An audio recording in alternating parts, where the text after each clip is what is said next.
Renault is having a bit of a tough time of things at the moment in Europe, so there's never been a better time to introduce a brand new version of its bestseller. This is the all-new Clio, and clearly they're proud of their work. Just look at the size of that badge on the bonnet. But why wouldn't they be? Personally, I think it looks fantastic. There's just one thing I want to show you down here. The last model, that was available as a 5 and a 3-door. This one, well, it's going to be just a 5-door, but they've hidden the handle in the C-pillar here, so it's still got that coupe-like profile. Very clever indeed.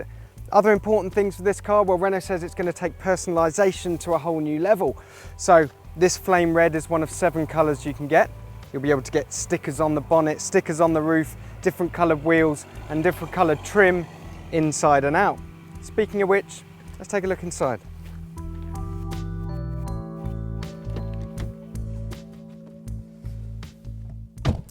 This new Clio is actually longer, wider and slightly lower than the car it replaces. That means there's a little bit more interior space in here and a little bit of a bigger boot as well. But what I really want to tell you about is the technology and the quality on offer. This is a top spec Dynamique S model, so that means we get lashings of this glossy piano black trim on the center console, on the wheel, on the doors.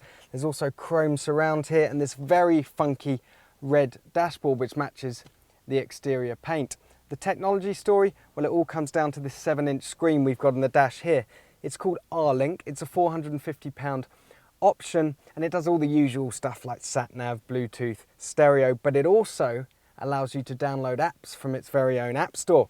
And I'm told one of those apps allows you to download various engine noises so you can make your Clio sound like a race car.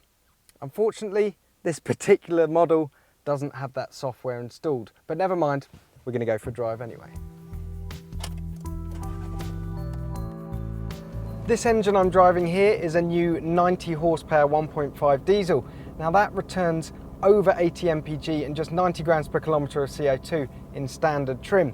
If you order an eco pack, that'll cost you 250 quid and adds things like low resistance tyres and longer gear ratios. Well, that climbs to an amazing 88.3 mpg and just 83 grams per kilometre of CO2.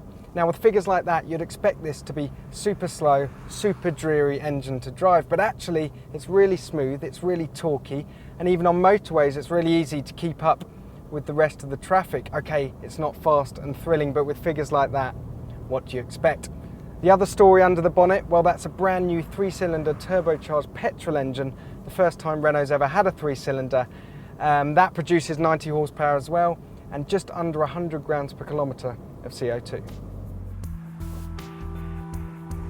Renault tells me the steering ratio in this car is a little bit quicker than before, and it's also lost an average of 100 kilograms compared to the model it replaces. So that should translate into much nimbler handling. And yes, on the move, it does feel a little bit more agile, but that's not really the point with this car. It's actually been set up with comfort in mind, and that's no bad thing. The suspension, well, it's nice and soft and supple, and in the corners it feels nice and stable. So if you're after excitement, I'm afraid you're going to have to wait until the 200 horsepower Renault Sport version arrives. But for now, this will do very nicely.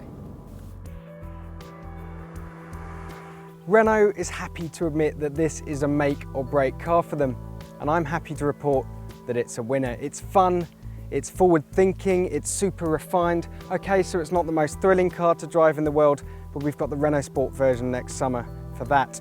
And with prices starting at just $10,595, this is a small car that does a very good impression of a big one.